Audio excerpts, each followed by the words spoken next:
सभी मित्रों को हर हर महादेव। मैं पंडित निखिल शर्मा काशी से आप सभी ज्योतिष के विद्यार्थियों का स्वागत करता हूं मेरे यूट्यूब चैनल में। षोडश वर्ग पत्रिका बनाने की विधि में हमने अगले पार्ट में जाना कि लग्न साधन किस प्रकार से होता है। लग्न साधन के बाद में षोडश वर्ग पत्रिका बनाने की विधि में अगला नियम जो आता है वह आता है दशम लग्न साधन की, जो कि दशम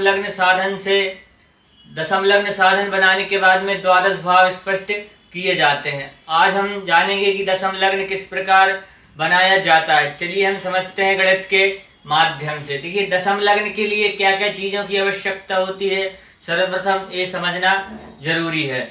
देखिए दशम लग्न के लिए जो हमने प्रथम पाठ मिश्रमान में बनाया था, दिनार्थ और मिश्रमान, इन दोनों की आवश्यकता होती है। यदि किसी जातक का जन्म दिनार्थ के पहले हो तो पूर्व नद बनेगा, और दिनार्थ के बाद और मिश्रमान के पहले हो तो मध्यम नद बनेगा, और मिश्रमान के बाद का जन्म हो तो पश्चिम नद बनता है। देखिए जो हमारा जन्म हुआ वह हुआ प्रातः के समय, जो कि हम जन्म तारीख लेकर गणित कर रहे हैं। 22 तारीख चौथा महीना 2024 सुबह 9 बजे। जन्म स्थान है इंदौर का, तो हमारा सुबह का जन्म हुआ है। तो हम नियम बोलता है दशम लग्न का, यदि दिनार्थ के पहले का जन्म हो तो दिनार्थ में से इष्टकाल को घटा देना चाहिए। तो यहाँ पर पहला नियम लगेगा, दिनार्थ में से इष्टकाल को घटा देना चाहिए। और यदि दिनार्थ के बाद और मिश्रमान के पहले का जन्म हो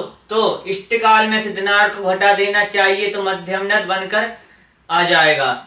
और तीसरा नियम दशम लग्न का बोलता है, मिश्रमान के बाद का यदि जन्म हो तो 60 घटी में से इष्टकाल को घटा देना चाहिए और दिनार्थ को जोड़ देना चाहिए, तो पश्चिम नद आ जाएगा। देखिए जो कि है हमारा नियम बोलता है, हमारे दशम लग्न में लग रहा है पहला नियम बोल रहा है कि दिनार्थ के पहले का जन्म हो तो दिनार्थ में इष्टकाल को घटा देना चाहिए। तो हम दिनार्थ लेंगे, जो कि मैंने ले लिया है 15 घटी 15 फल, ये हमारा दिनार्थ है। और इष्टकाल को मैंने लिख लिया है 7 घटी 25 फल। तो यहाँ पर नियम बोल रहा था कि दिनार्थ में से इष्टकाल को घटा देना चाहिए, तो दिनार्थ लेंगे हम 15 घटी 55 फल, और इष्टकाल को इसमें से घटा देंगे। 5 में से 5 गया, 0 बचा, 5 में से 2 गया, बचा 3, 15 में 7 गया, बचा 8। ये हमको हुआ है पूर्व नथ, इसको बोला जाता है पूर्व नथ, हमको प्राप्त हो चुका है। अब आगे दशम लग्न का नियम बोलता है कि तात्कालिक सूर्य स्पष्ट को ले लेना चाहिए और अयनांश को ले लेना चाहिए, और उन दोनों को जोड़ देना चाहिए, शयनार्क प्राप्त कर लेना चाहिए। तो मैंने तात्कालिक सूर्य स्पष्ट ले लिया और अयनांश को भी ले लिया है, तो हम इन दोनों को जोड़ देंगे। 5 3 8, 3 2 5, 12 और 1 13, 9 4 13 का 3, हाथ का 1 और 2 और 1 3, 0 का 0। अब 1 से 30 से ज्यादा होगा नहीं, तो यहाँ पर एक राशि बढ़ जाएगी, यहाँ पर 3 बचेगा, यहाँ पर 13 और यहाँ पर 58। यह हमको शयनार्क प्राप्त हो चुका है, इसको बोला जाता है शयनार्क। यह हमको शयनार्क प्राप्त हुआ है। अब शयनार्क प्राप्त होने के बाद में नियम बोलता है कि शयनार्क की अंश राशि और कला को तीनों को ले लेना चाहिए, और इनमें शयनार्क की एक राशि बढ़ाकर गुणा कर देना चाहिए। देखिए हमने लग्न साधन में राशियों के लंकोदयमान से सुदयमान बनाकर गुणा किए थे, और इसमें दशम लग्न में यह नियम बोलता है कि सुदयमान नहीं, सिर्फ लंकोदयमान ही लेना चाहिए। तो हम लंकोदयमान ही लेंगे। हमारी शयनार्क की राशि है मेष, आगे हम तीनों संख्याओं को प्राप्त कर लेंगे, जो कि है हमारी 3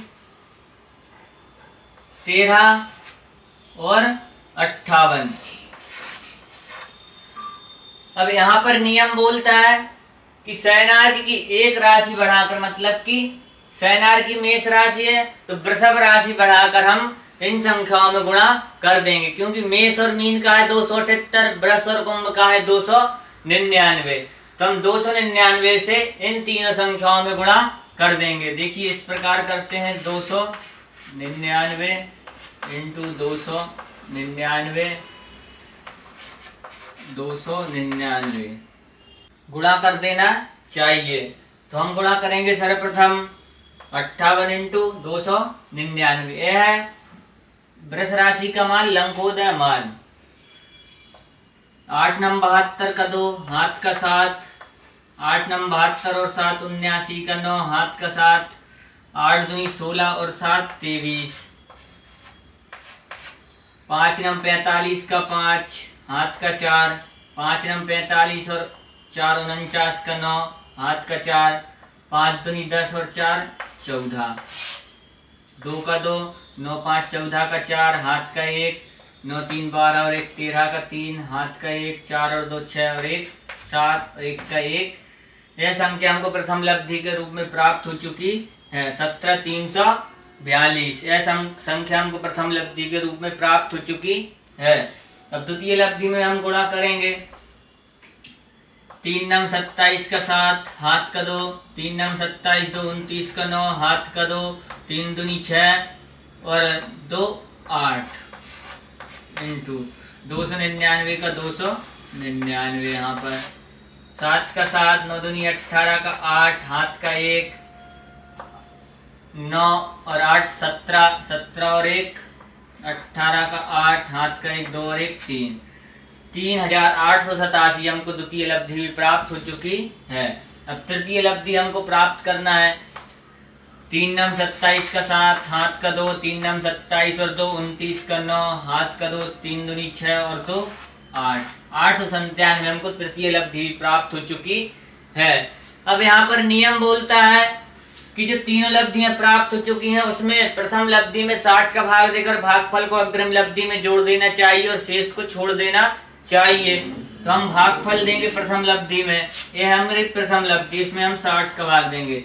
2 दान जाएगा सर्वप्रथम 120, 3 7 में से गया 5 बचा, 1 में से गया 0 बचा और उतारी आई 4 की। अब कितने दान भाग जाएगा इसमें? 8 दान भाग हमारा यहाँ पर जाएगा 480, 60 अट्ठे 480, तो 4 का 4, 13 में से 8 गया 5 बचा, 4 में से 4 गया कुछ नहीं बचा, उतारी आई 2 की। अब कितनी दान जाएगा? अब 9 दान भाग जाएगा, 6 नम 54, 540, 2 शेष बचा।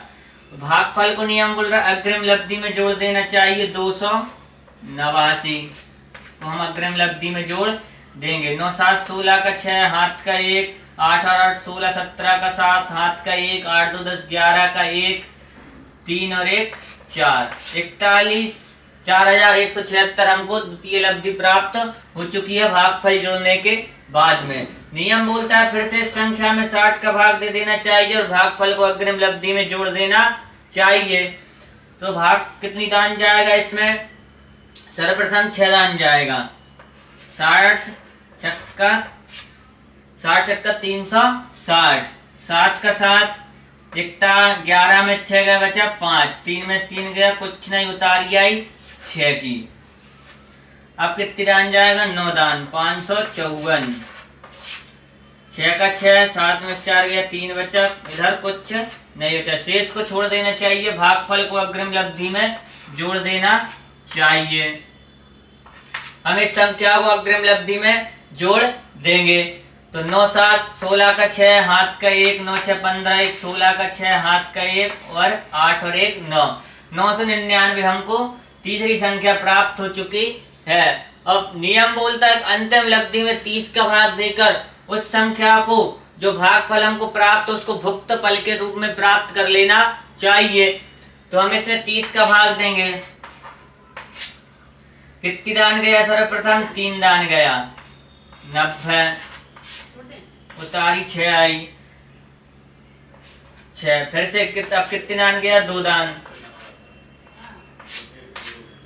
6 हमारा शेष बच गया 32 हमको जो प्राप्त हुआ वह प्राप्त हुआ भुक्त फल के रूप में। अब देखिए हम भुक्त फल को इधर लिख लेते हैं 32, यह हमको भुक्त फल प्राप्त हो चुका है।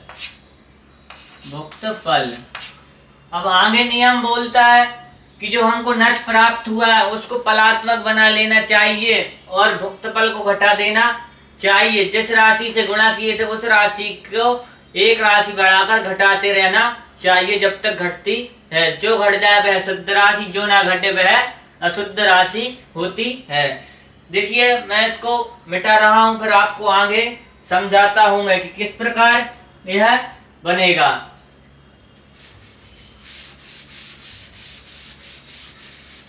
नियम बोल रहा है कि जो नट है हमारे पास उसको फलात्मक नट बना लेना चाहिए। तो हम इसको फलात्मक नट बनाएंगे। देखिए आपको फलात्मक का पता ही है किस प्रकार फलात्मक बनेगा। 8 इंटू 60 48 480 और पल को जोड़ देना चाहिए। तो यह हमको संख्या प्राप्त हो जाएगी 8 3 11 का 1 हाथ का 1 510 के रूप में। नियम बोलता है भुक्त पल को घटा देना चाहिए। तो यहाँ पर भुक्त पल लेंगे। 10 में से 2 गया बचा 8 और यहाँ 50 में से 3 गया बचा 47। यह संख्या हमको प्राप्त हुई 478 संख्या हमको प्राप्त हो चुकी है। ये हमने क्या घटाया भुक्त पल। यह तो आपको पता है फलात्मक हमने बनाया है, फलात्मक नथ है हमारा। ठीक है, हमारा फलात्मक नथ है और भुक्त पल को हमने इसमें से घटा दिया है। अब दशम लग्न का नियम बोलता है शयनार्क की थी मेष राशि, वृष राशि से हमने तीनों में गुणा कर 3 लब्धियां निकालकर भुक्त पल को निकाल लिया था। अब वृष राशि से आगे वाली राशि जो आती है वह आती है मिथुन राशि। उसका लंकोदय मान है वह है 323। तो 323 को भी हम इसमें से घटा देंगे। 8 में से 3 जाएगा 5 बचेगा, 4 में से 2 जाएगा 6 में से 7 में से 2 जाएगा बचेगा 5, 4 में से 3 जाएगा बचेगा 115। अब आगे नियम बोलता है कि इस संख्या में 30 से गुणा कर देना चाहिए। तो हम इस संख्या में 30 से गुणा कर देंगे। 0 का 0, 5 15 का 5, हाथ का 1, 5 15 और 1 16 का 6, हाथ का 1, 3 एकम 3 और 1 4, 4650 हमको संख्या प्राप्त हो चुकी है। अब आगे नियम बोलता है कि जो अशुद्ध राशि है उससे इस संख्या में भाग देकर अंश, कला और विकला प्राप्त कर लेना चाहिए 3 लब्धियों के रूप में। देखिए किस प्रकार हम उसको प्राप्त करेंगे, चलिए मैं आपको बताता हूं। देखिए मेष राशि थी शयनार्क की, वृष राशि से गुणा किए, मिथुन राशि हमारी यहाँ पर घट चुकी थी।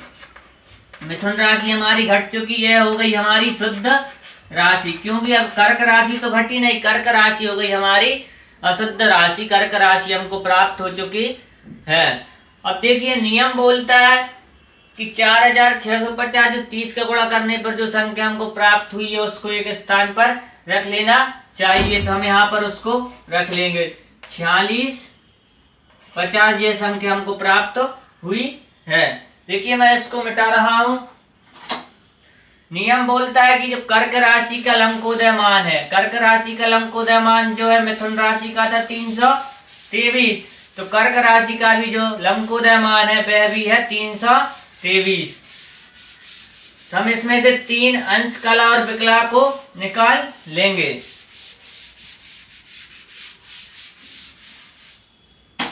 कितना है? कर्क राशि का भी लंकोदय मान 323।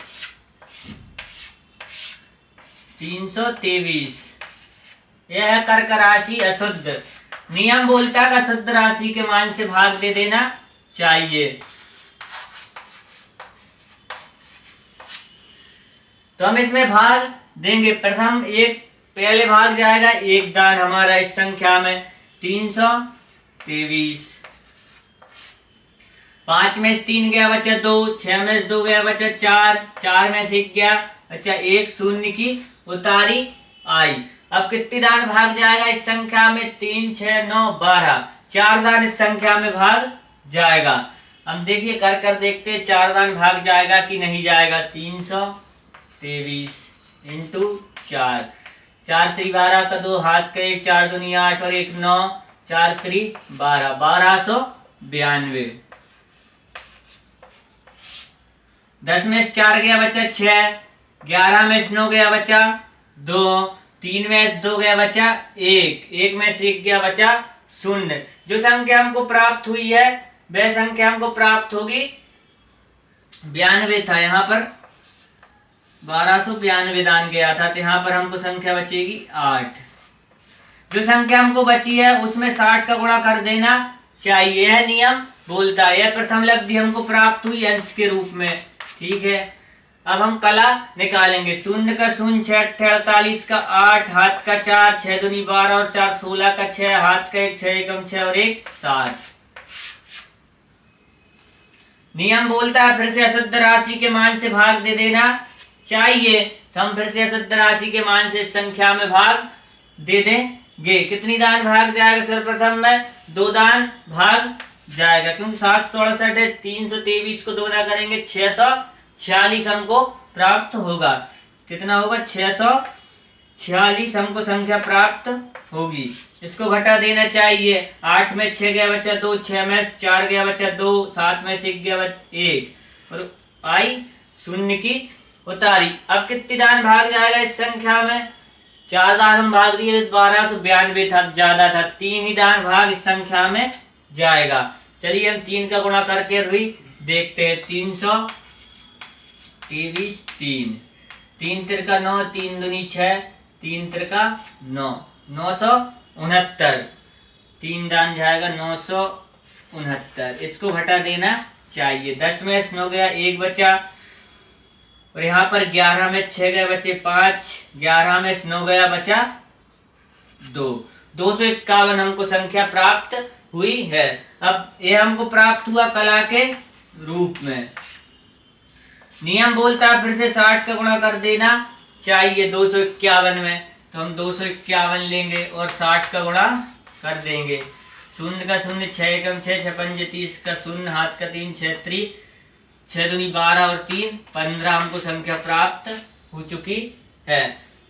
फिर से नियम यहाँ पर बोलता है कला हमने 2 लब्धियां प्राप्त कर ली है। अब हम प्राप्त करेंगे विकला। नियम बोलता है फिर से अशुद्ध राशि के मान से भाग दे देना चाहिए 323 से। हम इस संख्या में भाग देंगे। कितनी दान जाएगा? 4 दान हम भाग दिए तो ऊपर सर्वप्रथम 4 दान जाएगा 1292। इसको घटा देंगे हम। 6 में से 2 गया बचा 4, 10 में से 9 गया बचा 1, 4 में से 2 गया बचा 2, 1 में से 1 गया कुछ नहीं, उतारी आई 0 की। अब इसमें कितनी दान भाग जाएगा?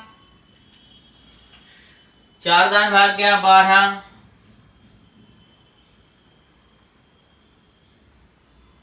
चलिए गुणा कर हम देखते हैं कितनी दान भाग जाएगा।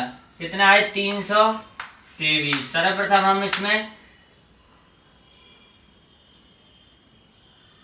6 दान भाग देकर देखते हैं। 6 एकम 6, 6 दूनी 18, 6 3 18 का 8, हाथ का 1, 6 दूनी 12 और 1 13 का 3, हाथ का 1, 6 3 18 और 1 19। कितनी दान भाग जाएगा? 6 दान भाग हमारा जाएगा 1938 को घटा देना चाहिए। 2, 3 में से 3 गया बचा 0, 21 में 29 गया बचे 2। यह संख्या हमको विकला के रूप में प्राप्त हो चुकी है। अंश, कला और विकला हमने तीनों चीजें प्राप्त कर ली हैं। हम इनको भी एक साइड लिख लेते हैं। अंश हमको प्राप्त हुआ है 14 और कला हमको प्राप्त हुई है 23 और विकला हमको प्राप्त हुआ है 46। हमको विकला भी 46 प्राप्त हो चुकी है। अब मैं इसको फिर से मिटा दे रहा हूं। अब आगे नियम बोलता है तीनों अंश, कला और विकला को निकालने के बाद में, अंश, कला और विकला को निकालने के बाद में नियम बोलता है कि अशुद्ध राशि के मान से अंश, कला और विकला को घटा देना चाहिए। कैसे घटा देना चाहिए? नियम बोलता है अशुद्ध राशि के मान से। अशुद्ध राशि हमारी कौन सी थी? कर्क, जो कि 4 नंबर वाली 4 नंबर राशि हम लिखेंगे। ये हमारा अशुद्ध राशि का मान है। अंश, कला और विकला को घटा देना चाहिए। इस प्रकार से मैंने अशुद्ध राशि को लिख लिया है। आपकी भी कोई भी राशि आ सकती है, उसका नंबर आपको लिख लेना चाहिए। कर्क राशि 4 लिख लिया, सिंह राशि होती 5 राशि लिख लेता, लेकिन हमारी कर्क राशि शुद्ध राशि थी। नियम बोलता है कि अंश के नीचे अंश को, कला के नीचे कला को और विकला के नीचे विकला को रख देना चाहिए और घटा देना चाहिए। तो हम घटाएंगे, यहाँ पर 60 हो जाएगा, यहाँ पर 59, यहाँ पर 29 और यहाँ पर 3। 10 में 6 गया बचा 4, 5 में 4 गया बचा 1, 9 में 6 गया बचा 3, 5 में 2 गया बचा 3, 9 में 4 गया बचा 5, 2 में से 1 गया 1 बचा, 3 का 3। यह संख्या हमको प्राप्त हो चुकी है। अब आगे नियम बोलता है इसी में अयनांश को घटा देना चाहिए। अयनांश हमारा 0, 24, 12 और 33, इसको घटा देना चाहिए हमारा अयनांश, इसको घटा देना चाहिए। अब 14 में से 33 जाएगा नहीं, तो यहाँ पर हो जाएगा हमारा 74, एक उससे उधार ले लिया। 4 में 3 गया 1 बचा, 7 में 3 गया बचा 4, यहाँ पर 35 बचा। 5 में से 2 गया बचा 3, 3 में से 1 गया बचा 2। अब 15 में से 24 जाएगा नहीं, तो यहाँ पर हमारा हो जाएगा 45 में 24 जाएंगे, एक राशि से हम इधर उधार लेंगे तो यहाँ पर 30 अंश आएगा। 45 में 24 21 बचेगा और यहाँ पर 2। यह हमको प्राप्त हो चुकी है दशम लग्न। लग्न भी हमको प्राप्त हो चुकी थी और दशम लग्न भी हमने गणित के माध्यम से प्राप्त कर ली। देखिए आप सभी सोच रहे होंगे कि पंचांग में भी दशम लग्न सारणी होती तो हम उससे लग्न क्यों नहीं लिए। देखिए वह पंचांग जिस स्थान का उस स्थान से दशम लग्न सारणी वह बनी हुई है, लेकिन जातक का जन्म तो इंदौर में हुआ है तो लग्न सारणी बदलानी चाहिए, पंचांग ही बदला जाता है। जब पंचांग परिवर्तन करते हैं हम, तिथि इतने घटी चल रही है तो लग्न सारणी भी कितना देर चलेगी, तो इसलिए यह गणित का माध्यम से मैंने आपको दशम लग्न बता दी। यदि आपको अच्छे तरीके से समझ में आया हो तो मेरे YouTube चैनल को सब्सक्राइब करें, लाइक करें, कमेंट करें। सभी मित्रों को हर हर महादेव।